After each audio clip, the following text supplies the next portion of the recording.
kublai ye ka Airtel ka company ka nyngkong man ai jing shakri de ka 5G network ye ka sor Shillong.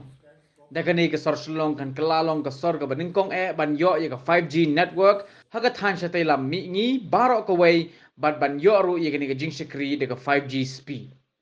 Ke Airtel ha kajing pelai kubor jongka kalaong ban sedang ye kajing syakri shwana laj umkhra lapalang nongra governor house lo mau ba jayau laj dom pines colony maupat riat sok klor bat kiwei ki jaka ke Airtel kala penti kenaru bahkan penyo ye ke 5G speed network ya barok ki nong song snong ke jelna bat amdan kam ban save tam ye ke dor Menteri rang ba ke jelna Konrad Sangma udah pelai pai ba ye ke 5G network Hagajingi lang ka balingkot ka badalong ha Shillong hagajingi don lang ki he jong kani ka company.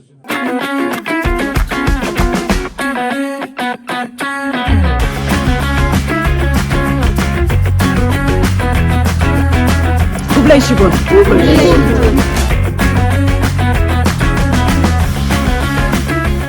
Today, Airtel has launched the 5G services officially in Shillong City.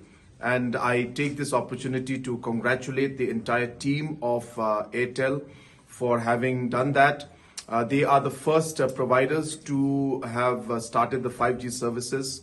And I hope that very soon they will be able to cover the rest of the state, and the people of Shillong and the people of Meghalaya will be able to enjoy high-speed 5G services. And as you're aware that the 5G services will enable us to provide citizen-centric services in a much better manner, and many other services like healthcare, agriculture, and other services will also be helped by the 5G services. So once again, I take this opportunity to thank and to congratulate Airtel on this great achievement of launching the 5G services here in Shillong and in Meghalaya. Thank you very much.